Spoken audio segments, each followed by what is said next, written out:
Okay, so we have today Fabio Bonizzoni. We're going to do an interview on him. So you often have Italian music from the 17th and 18th century in your program. So could you tell us what sets the Italian music tradition apart from, for example, the tradition of France or England?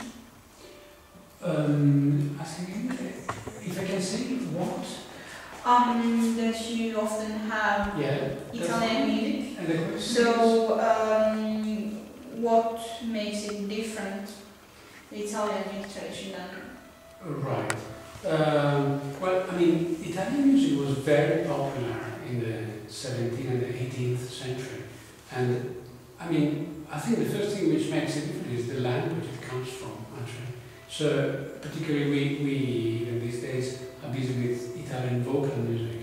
And I think that immediately the language shapes the music differently. So that's one of the main, I think, features of Italian music, which is really based on the language. And this is true as well for the vocal music, that's clear, that's evident, but as well this translates into the instrumental music or even the keyboard music. Okay, so you play the harpsichord and the baroque organ. So what made you choose your instruments in the first place? Well, I mean, I started being in love with the organ when I was really a small kid, 6 years old. And then at one point during my studies I found out that definitely baroque music, baroque repertoire was the one more appealing to me.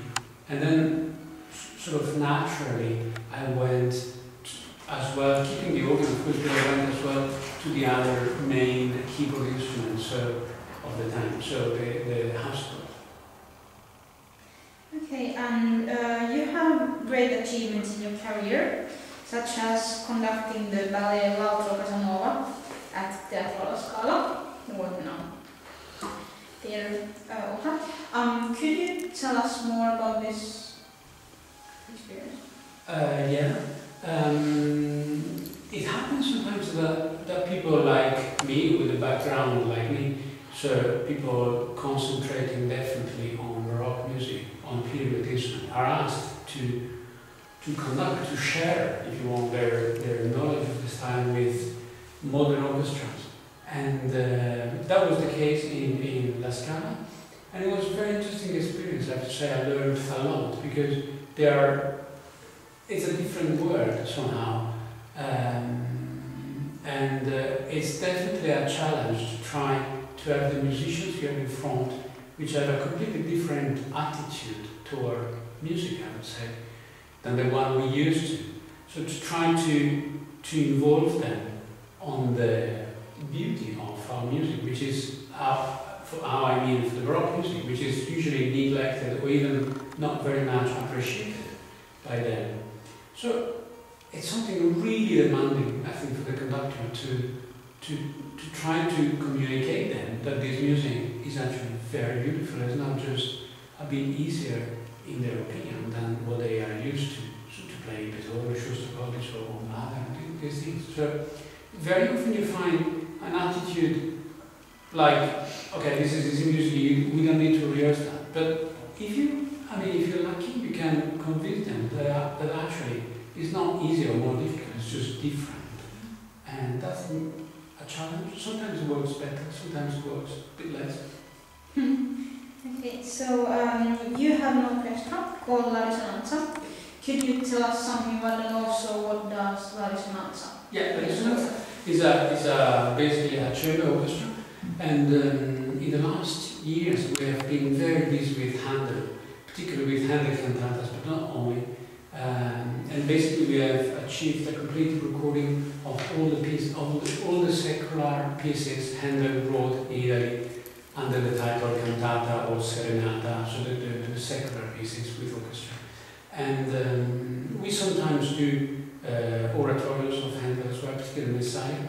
But I love when I can still, so to say, next to Handel, which is in a way a mainstream during our years, as well this year and in the future, I think, to have other music a bit less known sometimes, or even famous masterpieces like the Maria and Vesper by Monteverdi, which sort of every year we do a few times. So then we go like one step backward in time, so we go 1 century before. But it's just, it's such a masterpiece that we really love to do it every time. And I always like to have a combination of voices and instruments.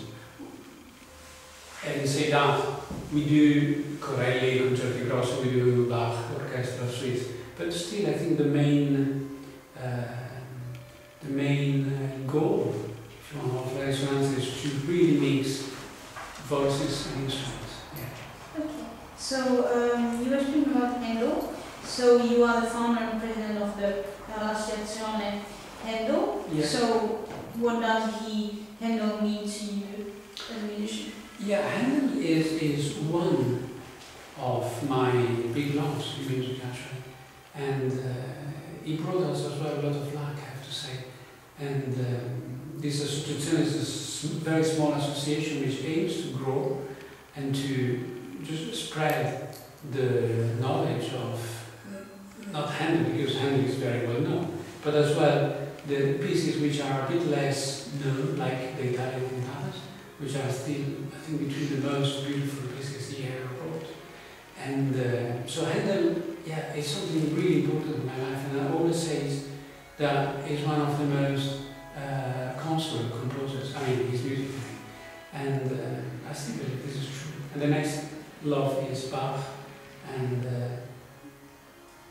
I think if I have to mention a couple of more, it's Monteverdi and perhaps Mozart, because Mozart has this incredible sense of theatre like Handel has, and I think it's just amazing.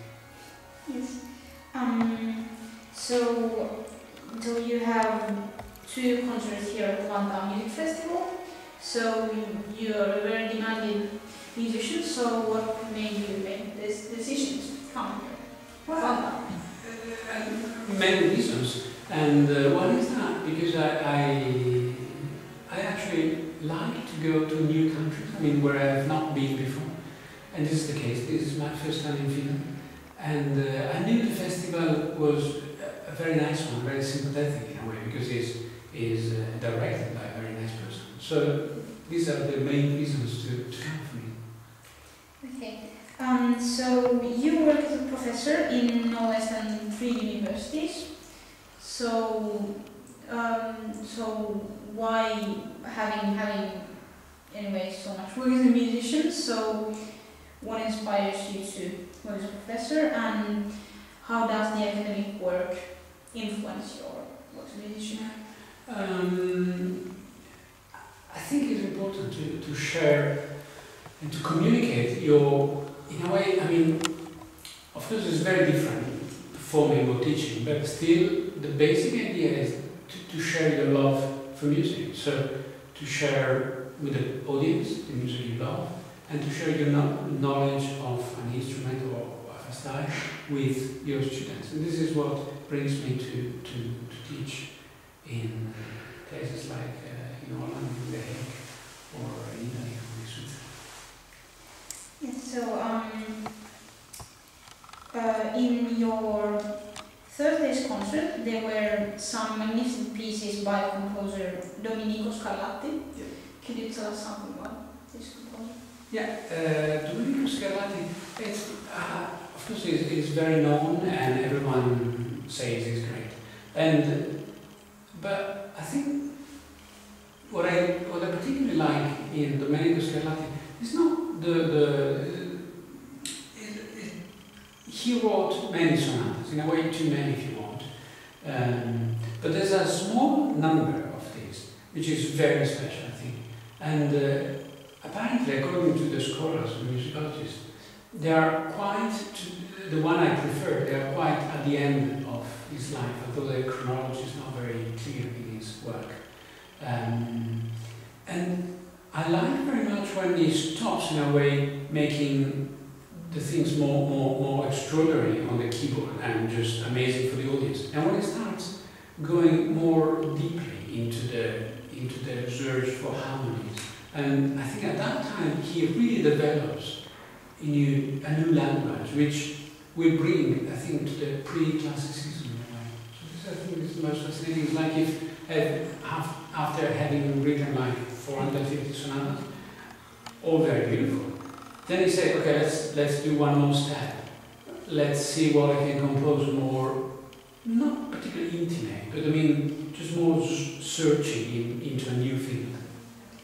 Okay, so let's go quickly back to your Handel project. Yeah. So when you're before you're recording and during this process, I suppose that you are doing perhaps some research, or you have to do some thing on the music. So what is this process like? Yeah.